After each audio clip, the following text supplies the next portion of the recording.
All right. Hello, everyone, and welcome to Willamette University's streamed professional development webinar series with our latest session, Maximizing LinkedIn and Leveraging Your Network. My name is Nate Aggrey. I'm an alumni of the Willamette University class of '09, where I got my BA, and Willamette College of Law class of 2016.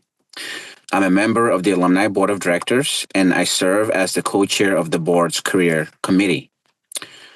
Tonight's session will focus on how to maximize using LinkedIn and networking. In addition to understanding the informational interview process to help you boost your skills while navigating career pathways. I'm excited to introduce our speaker for tonight, Anne Lapour. Anne began her work at Willamette in 2017, where she has worked in career development as an advisor, instructor, and as an administrator. Anne earned her BA and PhD from the University of Missouri-Columbia. She focused on career and vocational psychology. Her academic interest focused on personal identity and values that influence the development of career goals and aspirations. Anne is a believer in the nonlinear and always fascinating direction a career can take. She loves working for Willamette, where interdisciplinary opportunities can fuel rewarding careers. Anne, thank you for joining us. And without further ado, I'll let you take it from here. Thank you. All right. Thank you, Nate. Appreciate that. And welcome to everybody who's joining us this evening. I am delighted to be here talking to you and about everybody's favorite topic, networking. I know that many people have mixed emotions about the whole concept of networking. But hopefully we can just demystify a few things about it for you and also talk about how to use LinkedIn as your networking and to really, just make that process a little more approachable, a little easier, a little less scary. And it's honestly a really effective way to engage in the networking process. So that's what we're going to cover this evening. I'm going to go ahead and I do have some slides. I'm going to go ahead and share my screen. So bear with me while I do that. And okay.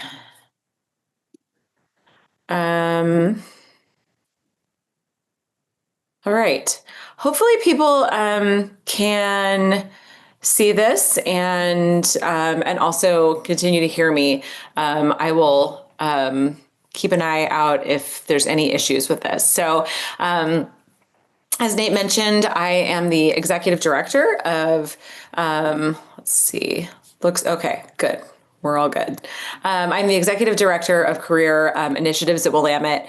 So I oversee career programming, career development for many of our schools at Willamette. And I work with a really wide range of student populations. So I, in addition to our undergraduate students who are majoring in all of our arts and sciences majors and disciplines, I also work with our students in the MBA program and through the Atkinson Graduate School of Management, as well as master's in data science students and computer science students through the School of Computing and Information Science.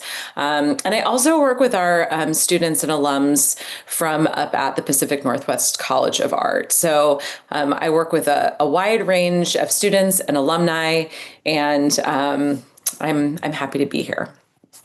So we're going to go ahead and I'll let you know a little bit about what I'm going to cover tonight. First off, networking. Why? Why do we do this? Why do we continue to talk about it? It is sort of like the subject that never goes away when you talk about job searching. And there's many reasons for that, which I'll get into. We'll talk a little bit about some networking myths, some strategies for networking, the most common of which is the informational interview, which I'll talk a little bit about. We'll talk about some basics of LinkedIn, and I will also demo some uses of LinkedIn, the way that I use it most frequently and the way that I advise students to use it, and how it can be used in your networking process. So those are the things I'm going to talk about. I will definitely make sure to stop talking in plenty of time for you to ask questions. I do feel like this is a topic that generates a lot of questions, and I want to make sure that we save plenty of time for those. So networking, love it or hate it, here's why we do it. There are several reasons that networking is important. I think that people tend to think of networking as just a get-ahead strategy. And while that is definitely a factor, there's a lot of pieces to the networking puzzle and why it's so useful. One of the most important, honestly, is to gain insight into industries or organizations. This is going to help you make more informed career choices. So if you are networking with individuals from an organization that you are really interested in, being able to gain some sort of inside scoop and insider knowledge is going to help you understand, whether it really is a good fit for you, and if so, what are the best ways to advance within that organization. So I already kind of talked about that a little bit. Direction, focus, that insider knowledge, which is really beneficial when you're applying for jobs. So sometimes we find that people network and learn something about an organization, and maybe there's not a job there right away, but the information, the sort of intel that you get during the networking process makes your application, when something does come up, a lot stronger. So you can really demonstrate your understanding of that organization. Turning just a reference, somebody has referred you to somebody, that can become a referral to a hiring manager. So if you do this correctly, sometimes it can speed your potential hiring process along. An individual could honestly be hiring to fill their team, or they could be getting ready to hire for their team in a couple months, and then they think about you a couple months down the line, and they remember a conversation they had with you or a great chat, and you've kept in touch with them, and there you are. Bearcats love to hire Bearcats. So I have rarely come across a group of alums or a community that loves to help each other more. It is a supportive way to get started with networking. So Bearcats like to help each other out. Bearcats also like to hire each other. So this is something that, by virtue of being a Willamette alum, you should definitely be taking advantage of. And then, of course, this idea of the hidden job market, so jobs that are not posted anywhere. This is talked about a lot, this idea of the hidden job market. And I think it never ceases to be a frustrating concept for people, this idea that you got to know the right people to get into a job. And I get that. It can feel kind of icky. This is the way I think about it, though, is if you were hiring somebody, would you rather sort through 200 resumes, or would you rather have somebody tell you, you know what, there's an intern in our department that is a really amazing fit, and we think that you should consider them. And so you do, and then it turns out they are a really amazing fit, and everyone is happy about, that particular hire. So it's an internal process, and you know what you're getting, rather than having to sort through a lot of resumes. So employers like to do this. So employers hire from bottom to top, right? So internal promotion, contacts, networking, word of mouth, professional orgs, recruiting agencies, and then the job boards are at the top. So that is the way that, so sort of your Indeed job board, your LinkedIn job board, the kind of job boards that we're most likely to look at are in some ways the method that employers don't love to start with, but that's the way that people start their job search often first. So people tend to go from the top of that triangle down to the bottom. Employers go from the bottom to the top. So what that also means is that you are competing if you are only looking at jobs that are posted online. That is the thing that people like to do the most, but that's where the fewest number of jobs come from. So in a way, so it's like you're competing with the greatest number of people for the smallest number of opportunities. And so your odds by sort of limiting yourself to those online job postings, you're reducing your odds by quite a bit. So by including networking in your job search, you are maximizing the opportunities that you are that are available to you. So I never will say to people, don't apply to jobs that are posted online. You should absolutely post to jobs that are online, and you should network. And by doing those two things in tandem, you will maximize the opportunities.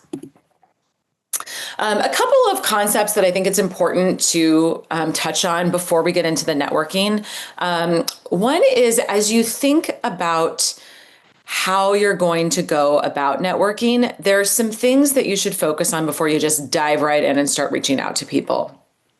One is to take some time to focus on fit. And what I mean by that is focusing on what are the types of jobs that are truly a fit for you. So, and being able to articulate that. So if you are, let's say, at an event, and somebody introduces you to somebody else and they say, "Oh, great, nice to meet you. What do you do?" You have to be ready to answer that question by saying something to the effect of, "Here's what I do. Here's my background. I'm actually looking to start working in X, industry or whatever." But if you don't have a solid answer to that, then people don't know how to help you.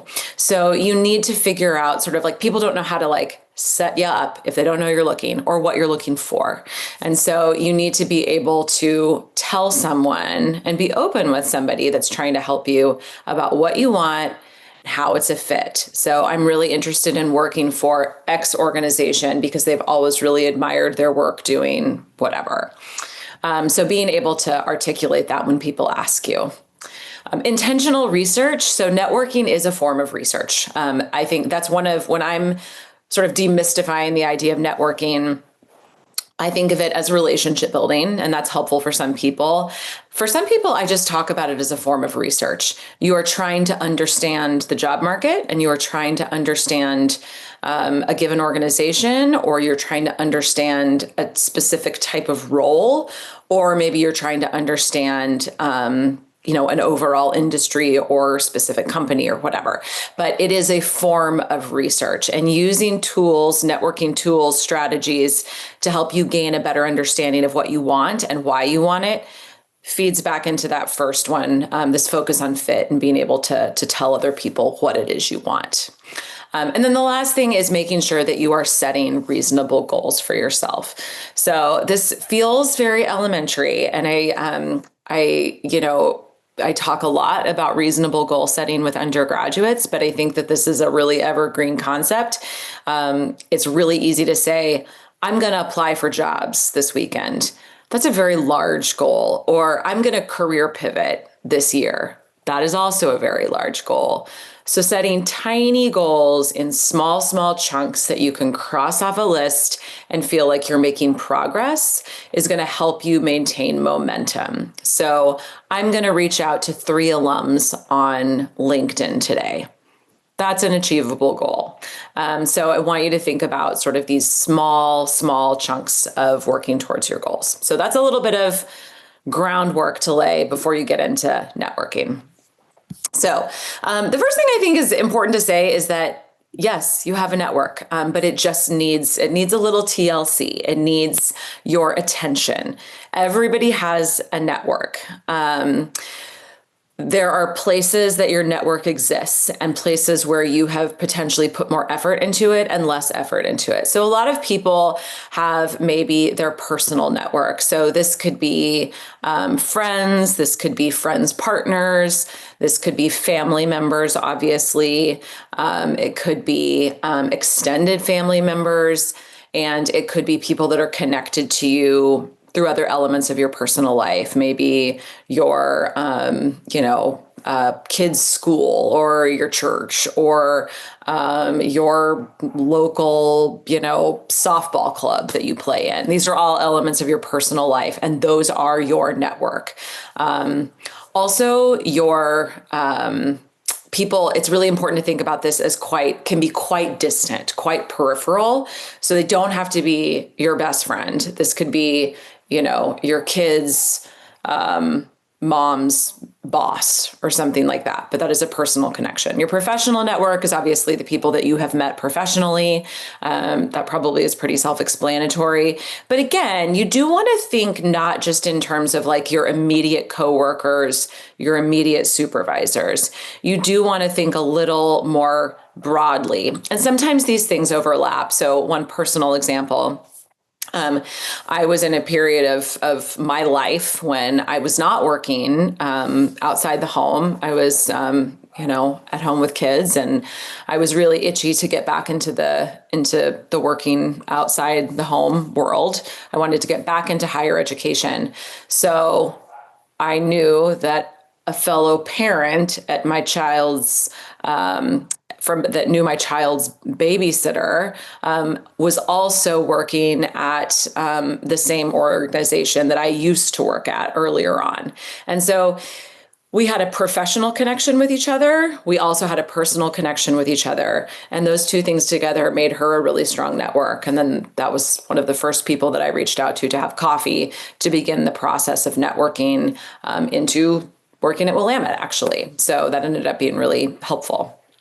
Academic, you may be thinking, if you're not a current student, you may be thinking, I don't really have an academic network. Yes, you do. You have Willamette as part of your academic network.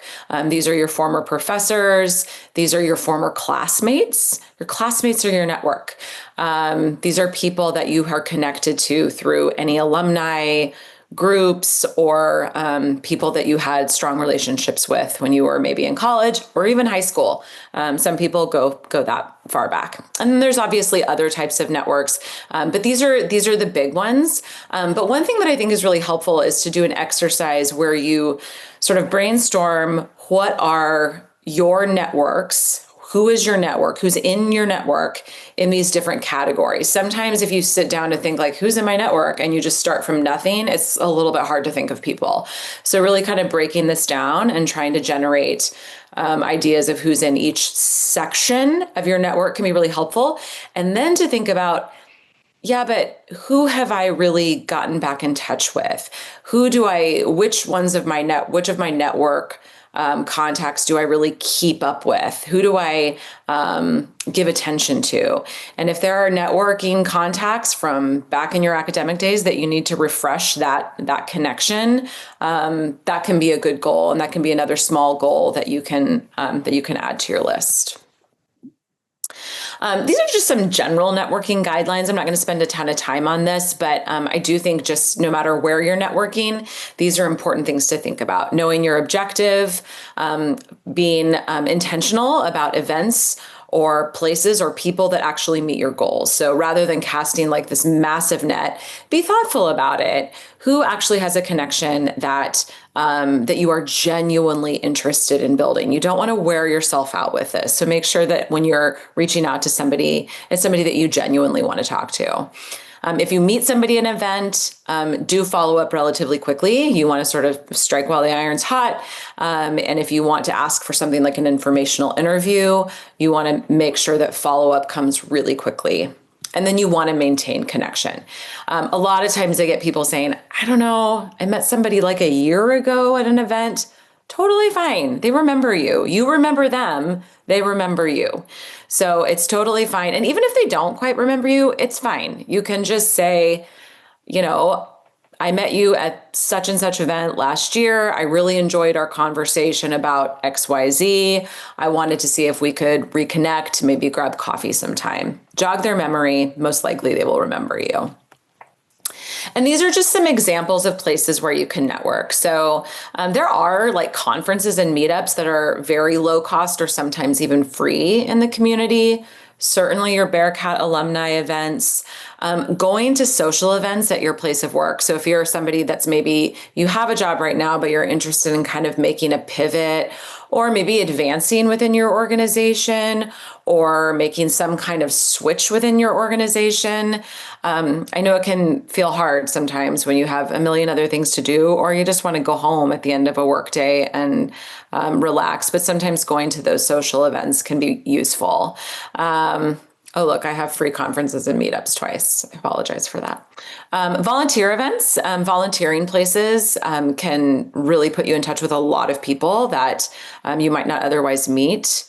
Industry festivals, expos, things like the Portland Book Fair or Portland Comic Con or something here locally in Salem. Social events that are non-work related, maybe they're connected to, again, like a school thing or some other organization that you're a part of.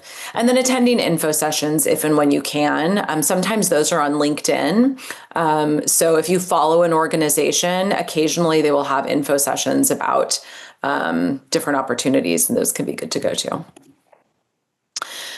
So I'm going to move into the informational interview before we get into LinkedIn. The informational interview is honestly maybe one of the most useful networking tools ever. And I still do these. I did these when I was in college and I still do them now. And I'm not job searching and I still do them. It's really helpful to practice your ability to connect with other people and build relationships through doing an informational interview. So if you've never done one, they're actually kind of fun. I say that as somebody who works in this industry, and that may sound kind of nerdy, but they're really fun. If you're curious about people, if you have any curiosity about another human being, you can do an informational interview. So first off, you're going to do some form of outreach. So this is sort of how you're going to go about it. The easiest thing to do is to either send an email or a LinkedIn message. I don't necessarily recommend just calling people on the phone. That used to sort of be like something that people recommended. I actually think it's a little jarring for folks to just get a random call like that. So especially if they're not somebody that you know well, I would send some kind of electronic message as a initial outreach. You can also follow up with a phone call. So sending a LinkedIn message or an email just explaining who you are, how you're connected, why you're interested in connecting with them. And if relevant, mention something that stood out when you first met them.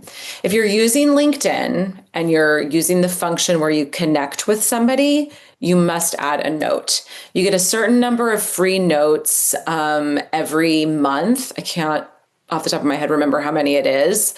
So if this is somebody that you met somewhere and you know them really, really well, maybe save one of your freebie notes. But if not, definitely add a note. And then make sure that you include some sort of ask. So maybe the ask is just, I'd like to connect with you on LinkedIn. But you can also say, I would like to talk with you sometime. Or maybe you've already met them somewhere and they mentioned, hey, I'm happy to go grab coffee. You can say that. You can say, you mentioned grabbing coffee. I'd love to get that on the calendar if you're still open to it. So make sure that you include some sort of ask. So this is what it might look like. Hi, Anne. I'm a fellow Willamette alum currently working in blank. I'm interested in learning more about whatever their industry or organization or role is. I'm interested in learning more about the marketing industry or nonprofit management here in Salem, and would love to hear more about your work in or at or something like that. Fill in the blank. Hoping we can connect. That is a really brief LinkedIn message. So that's not a longer email. That's kind of a LinkedIn, but that gets across what you need. Or let's say that you met them already. Hi, Anne. It was great hearing you speak during whatever the event was. I was especially interested in what you had to say about blah, blah, blah. I would love to connect. Best wishes in your work at Willamette University or wherever it is they work. So these are sort of LinkedIn examples, since the focus tonight is a bit on LinkedIn. If you're sending an email, it can obviously be a little bit longer, maybe even slightly more formal than this. But generally speaking, you want to be friendly and not ask for a lot initially, but just definitely indicate why you're reaching out to them. I tend to, just as a habit, unless it is a student or a clear Willamette connection. If I receive a LinkedIn ask to connect from somebody and I have no clue who they are or why they're reaching out to me, I tend to not accept the request. I always accept students, and Willamette alums as well. But it's really important to add that note. Otherwise, people might not accept your invitation to connect. So a couple of sort of like do's and don'ts when you're doing an informational interview. So obviously the idea is I'm not going to go deep into this. You schedule the chat with them. It could be over Zoom, it could be in person. And then you're going to get that all on the calendar. And then here are the do's and don'ts. So do research the organization that person is from and research that individual. You want to know something beyond just they work at Nike and that sounds cool.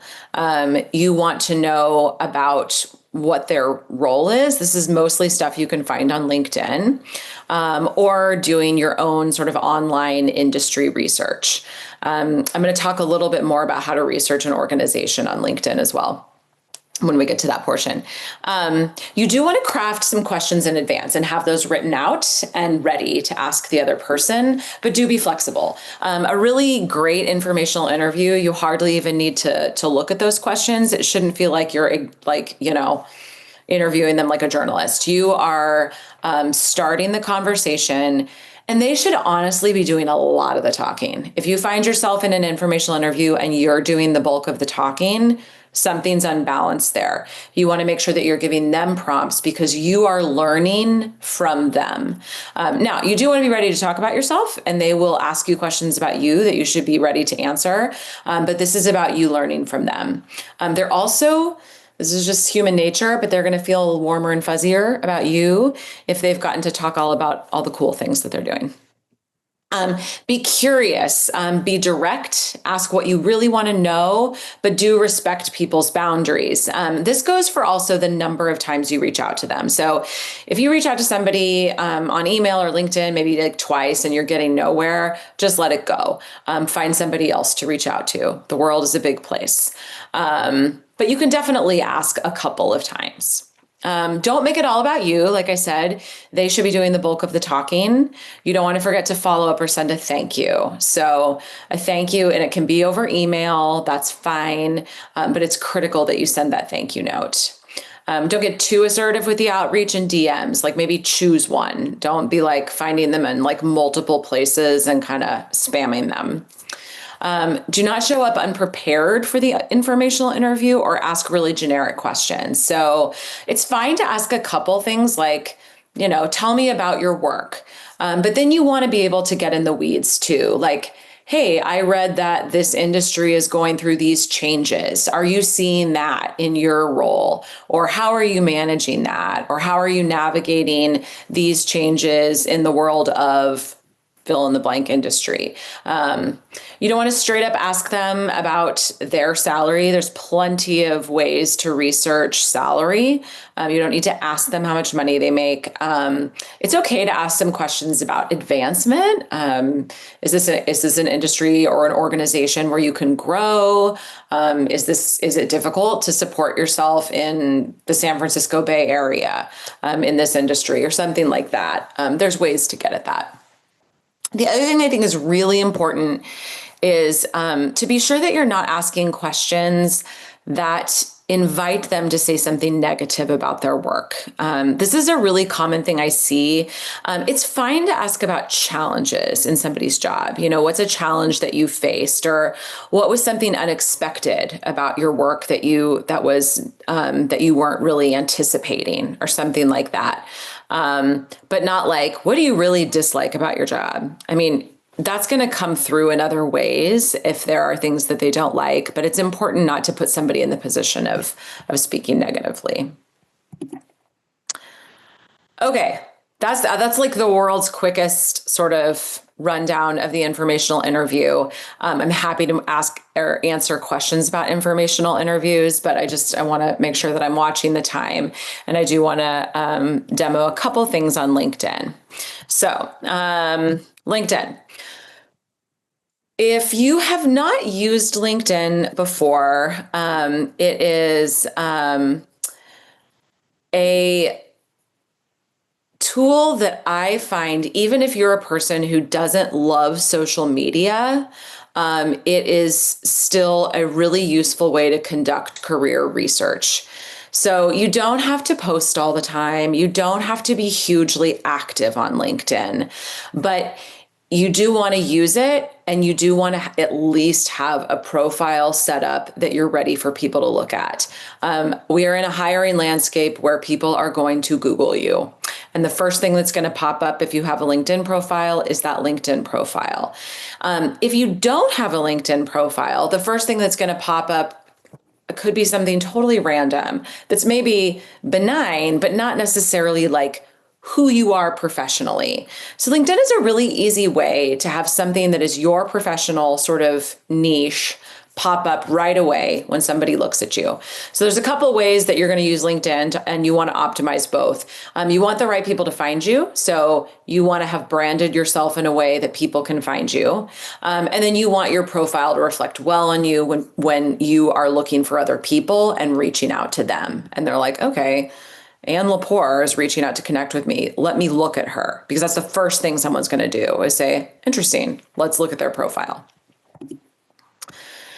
Couple of basic things about crafting your profile. Just make sure you're using the same names across different platforms and materials. So if you're somebody who has like a portfolio or a personal website or a GitHub or something like that, same name, very similar materials. You want there to be consistency across all of your application materials. I shouldn't look at your resume that you use to apply to a job and then look at your LinkedIn profile and see two totally different people.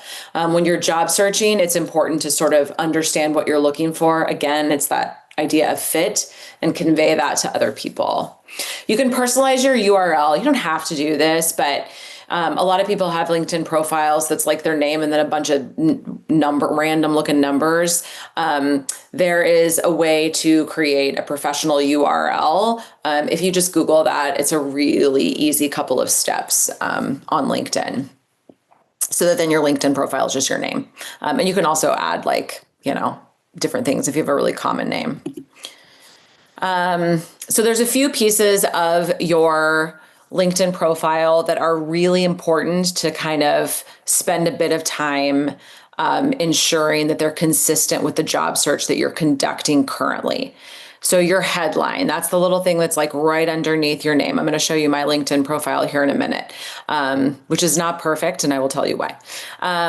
But you want a headline that reflects who you want, what you want to go into. So if this is the job that you have and you're really happy in your industry and you're just using LinkedIn to network, that's fine. Mine is just my current job title because I like where I am and I'm not looking to expand beyond that. But if you are like wanting to brand yourself in a particular way, that's a really easy way to do it. Marketing professional in, sustainable technology or something like that, whatever. Your about section this is where you're going to bring a little bit of personality. It does not need to be long. This is not your life story. No one wants to go scrolling deep, and nobody wants to read multiple paragraphs in an about section, but it should give us a sense of who you are. So if somebody was to say, tell me about yourself, this is what you would find. Okay, so there's 3 different strategies that I think it's useful to look at when you are using LinkedIn. And I'm going to try to go through each of these and not be awkward on Zoom while I'm doing it. So I'm going to stop sharing for a second, and I'm going to get onto my LinkedIn profile, and then I'm going to share again. Thank you for hanging in with me while I do this. Okay. Okay, here we are. I'm going to go to my LinkedIn profile first. So this is that headline, Executive Director, Career Initiatives. And then this is my About section. As you can see, it's pretty brief, but it gives you a sense of who I am. I am fairly active on LinkedIn, so you can see my activity. But that is kind of important. If you're going to really engage with LinkedIn in this way, it's nice to kind of do things on a somewhat regular basis. Because if someone sees you there and they see that the last activity you had was 2 years ago, they're not going to maybe bother reaching out to you because they don't think you're really very active. One thing that I don't love about my LinkedIn profile is that I don't really have much of any description about my recent roles. So you need a little something there. Do as I say, not as I do. So those are just a couple things about the profile itself. One of the first ways I'm going to recommend that you use LinkedIn is to find Willamette alums. If you have not done this before, it's kind of weirdly fun. Again, that might just be me, but I do find it sort of interesting. So if you go to the Willamette LinkedIn page and you go to, and you can do this with, if you went to a different undergraduate institution, maybe you went to Willamette for graduate school, you can do it with graduate programs, you can do it with undergraduate programs from your undergraduate institution, whatever. You click on alumni, and then there's a way to search within your alums, and you can look at where they live. You can do it by what kind of business they do, what they're skilled at. I don't use that one a lot. What they studied. Granted, people frequently are not doing things directly related to what they studied in college. So, take that one with a grain of salt. I think what they do, where they live and where they work are really useful. So let's say we want to look for people who are working in Portland, and we want to look at people who work at OHSU. So now the 17,000 alums that are related to Willamette that were on the Willamette LinkedIn page have now been reduced down to 44. And that is a reasonable number of people to try to connect with. So this person works in admissions at OHSU, try to connect with them, and you will have the opportunity to add a little note to Erica or whoever. But these are all ways to look for Willamette alums. You can also just enter things into the search term. So let's say that you really want to find somebody who works in learning and development. And now we're down to 560, but you really want to be in Washington State. And so now we're down to 78. But this is a really great way to narrow down your field of people that you are networking with. Another way that I tend to use LinkedIn is to research organizations. So Columbia Sportswear, I'm just going to pick something that we all know.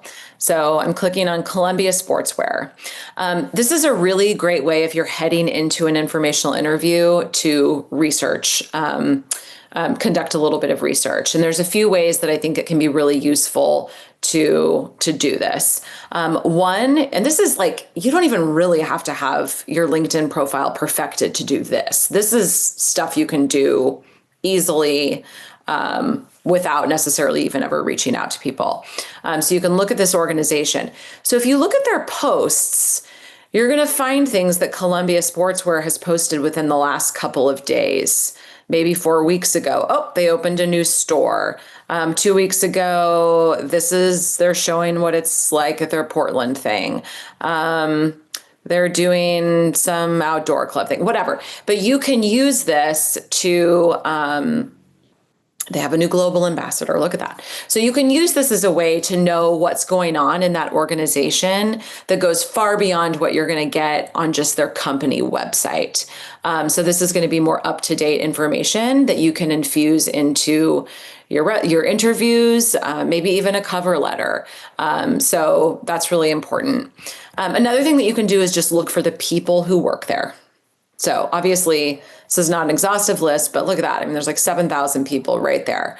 And then you can look to see where they studied. So if you're interested in Columbia and you are wanting to know did somebody at Willamette University go there? Or yeah, we got 13 members that maybe went to Willamette and now work there. So that's one way to look at people. You can also use this as a way to figure out who has the job that you want at Columbia Sportswear. So let's say you're like, yeah, interesting, brand transformation. What is that? That sounds like a really cool job. Now I can connect with Elizabeth here and maybe see if she's interested in doing an informational interview with me. So this is really helpful when you're really set on a very particular organization. That can be really helpful. And then the last thing that I will say about LinkedIn that I think is really useful is using it to figure out how to get into a particular role. So let's say you are really wanting to be a brand manager or learning and development specialist or a software engineer or whatever, and you really want to have a better sense of how somebody got there. So I'll pick somebody different. Okay, we're going to figure out the senior vice president who does global supply chain at Columbia Sportswear.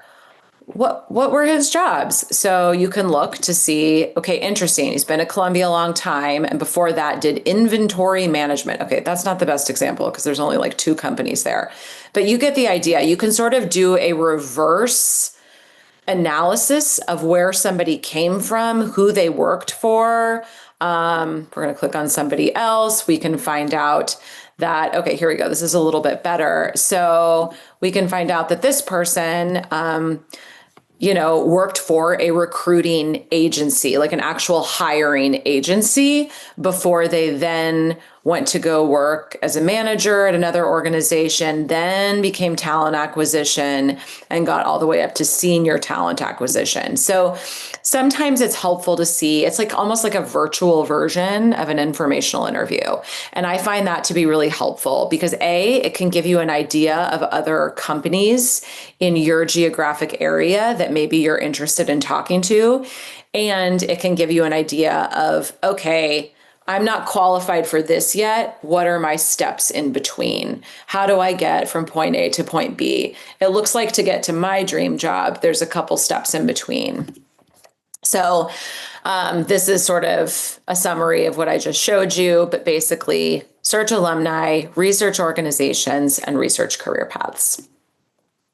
The last thing I just want to mention again is as you're doing this kind of work, make sure that you're setting very, very specific goals. SMART goals, our kids learn about this in school sometimes. So specific, measurable, attainable, relevant, time-bound.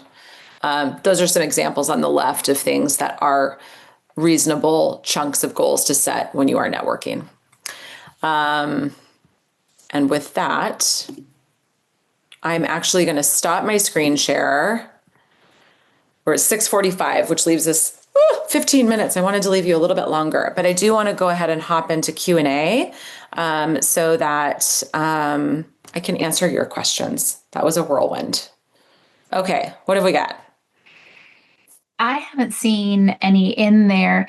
And are there, as folks are considering career paths and jumping into new, are there groups and organizations that you would recommend that people check out as well, in addition to just networking with individuals? Yeah.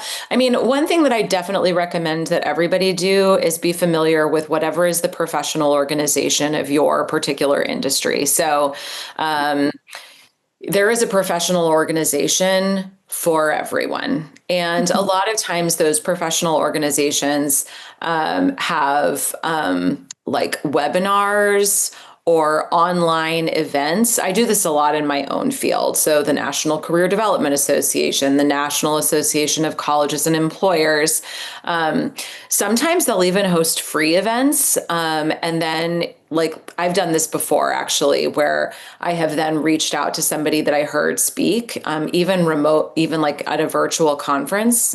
And then I reach out to them and say, hey, I heard you, I was just in your keynote and I loved what you had to say about XYZ. Can we connect here on LinkedIn? it may feel a little scary to do that. But if you put yourself in the other side of it, if you were giving a keynote or you were giving a speech or something, and somebody reached out to you afterwards to say, oh my gosh, I loved what you had to say, you'd be like, well, thanks. And so it's not weird. So that's another thing. There's local, like, Chamber of Commerce. There's,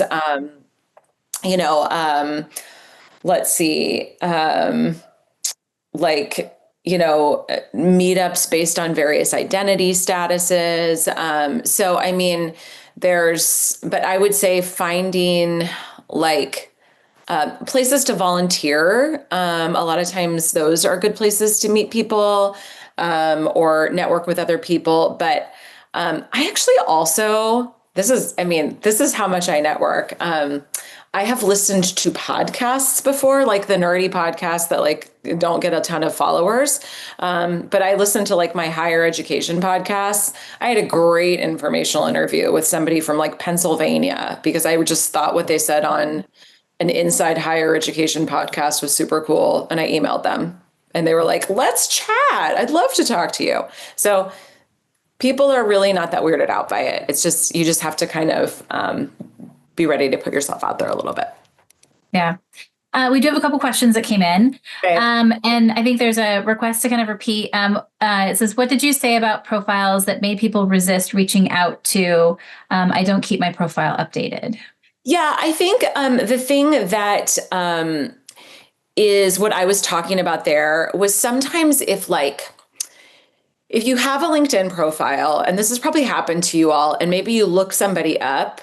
I do this sometimes when I'm trying to network. If I see there's a couple things that make me not think that I should waste my time there. One is if somebody has like 10 connections. I'm like, okay, they are not on LinkedIn. This is not the place to find this person. Or if they have like some activity, but it's like 2 years old or like even like 8 months old or something like that. That's not always a deal breaker for me. If it looks like they have a lot of connections, but maybe they just don't post a lot, that's okay.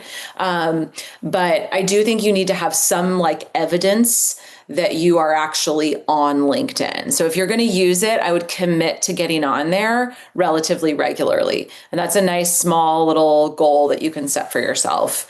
Do some like good old habit stacking, they call it, where, when you're drinking your morning coffee, you hop on LinkedIn, or maybe you do it later in the day. But that's something that I would kind of be aware of. And starting by reaching out to a lot of Willamette alums is a great way to get the ball rolling. Yeah. We have another question that says, when structuring your LinkedIn to draw the attention of potential employers, would you recommend structuring job details like a resume, a CV, or an alternate method? I would do sort of like a, definitely not a CV. You don't need your whole work history on there.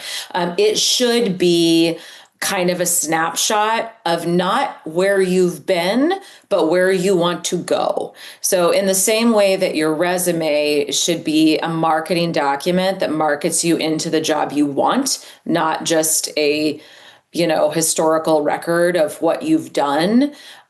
You're trying to market yourself into a job. And so your LinkedIn profile should be very selective. Yes, you want some descriptions like you would have in a resume, like some bullet points, but be real choosy. Don't put a lot of real estate towards things that you don't want to do in your next job. Just include, like I sometimes will say to students, even like, if you had a job once and you liked 10% of it that you want to replicate, that's what you put on your resume. Don't worry about the other 90%. Like you're going to put the stuff on there that demonstrates what it is you want to do for the next organization. So it's a little bit, it's like sort of like your resume, but briefer a little bit. You're not going to have like 4 or 5 bullet points for every single thing you've done. I would limit it to maybe like a couple. So there's somebody's doing a quick scroll of you, like on their phone. They don't get bogged down. And if there's something that you've done in the past that's totally irrelevant to what you want to do in the future, don't put it on your LinkedIn profile. Leave it off. It's fine. Great. What type of job search strategies work in a difficult job market besides networking? I would say, I mean, there's like things like being flexible. So I think this is where you need to do a real strong analysis of what it is that you are wanting from this next job. So maybe it is just your foot in the door of a given industry. Maybe it is you don't actually care that much about the industry, but you really want to build your skill set in XYZ. So have kind of like almost like tiers. So sort of tier one is, I'm doing this job for this type of organization in this location, but you got to have tier two and you got to have tier three so that you are kind of covering a lot of bases. The other thing is, I think it's really easy in a difficult job market to go quantity over quality because you're like, okay, the more jobs, the better. But when I talk to somebody who's like, I've applied for like 300 jobs, I don't know what the problem is. My first response is usually the fact that you've applied to 300 jobs. So you want to spend a little bit more time on an application, tailoring it, and make sure that it is just as good as you can possibly make it. The other thing is, if you are applying to things on LinkedIn, do pay attention to that little number where it says like X many people applied. If you're seeing numbers like over 200 people applied and that's all you're applying for, that's going to be really hard. So I think it's important to look at things that have just been posted or have under a certain number of applicants. Be open to companies you've never heard of. There's really great opportunities outside of the big names that are getting the big numbers. So flexibility and being really clear about what it is you're looking for so that you can go to some backup options when you're looking. How do you feel the LinkedIn Easy Apply option? I'm so glad you asked. I'm not a fan. I'm so sorry. It's very seductive, the Easy Apply button. Unless it is like, occasionally there will be situations where there's a post and maybe they don't allow you to submit a cover letter. But the Easy Apply is tricky because if I understand correctly, it sort of takes your LinkedIn profile and sort of turns it into sort of the application materials. You want way more control over your application. And it is too difficult to tailor appropriately because when you're tailoring materials, which we didn't get super into in this talk, but you're wanting to make sure that you're using the correct keywords, that you're using the correct lingo, and it's just really impossible to do that with the Easy Apply. So I'm not a fan. I'm sure there have been people that have gotten jobs by doing Easy Apply. I'm sure there's stories out there, but I usually recommend against it. I think we probably have time for a couple of questions, maybe one or two more. But while we wait for folks to enter those in, I do want to put a little bit of a push out there. As Anne mentioned, we do have some LinkedIn groups for Willamette alumni. Sayer Cohen's going to drop those into the chat. We have regional networking groups. We have some affinity-based. So feel free to jump in those. And the thing I love about our community is everybody's usually really happy to give back. And if you're a relatively recent grad or you're looking to do sort of an informational, we have a couple of virtual networking opportunities coming up. We have a Women in Business and then an MBA business one coming up, and their career conversations for virtual networking. So let Sayer or I know if you're interested in potentially participating. It's alumni to alumni networking, alumni to student networking. But for those folks that are recent graduates or looking to do to just kind of network a little bit, then we welcome that as well. So Sayer just dropped all of those in there. We will follow up. We will have these LinkedIn groups in the follow-up as well. And just an invitation that if you are wanting to connect over LinkedIn, just pop me a message and let me know you are here this evening. And or just if it's really obvious you're a Willamette alum, I'm gonna note that. So I'm happy to connect. And if somebody wanted to reach out to you to learn a little bit more, to schedule some time, is there an option for them to do that with you or somebody from the career team? Yeah, we have a graduate an advisor who works with both our graduate student population as well as our alums. Her name is Ruthie Ditzler. She's a professional career coach as well, and is great with really the whole spectrum. I have less availability, but can sometimes meet with folks, and people can reach out to us by emailing our main career development email is probably the best way to do that. It's just career-development@willamette.edu. I bet Sarah's going to be on that so quick. It'll be there before we know it. I know. So that's, yeah. Well, I'm not seeing any additional questions come into the chat. So unless there's anything further, then I think that we can probably wrap it up for the night. But and thank you so much for taking the time and for participating in this series. And for those who are online, thank you for being here and taking time out of your week to join us this evening. We hope you enjoyed the session. We anticipate doing more career-based webinars in the future. If there's a topic you have that's interesting or that you would like us to consider for a future Woo stream, please let us know. You'll receive a post-event survey in the next couple of days. You're also welcome to reach out to us at alumni@willamette.edu, and we're happy to get those in for consideration. But with that, thank you again so much for joining us, and I hope you all have a great evening and take care. Bye.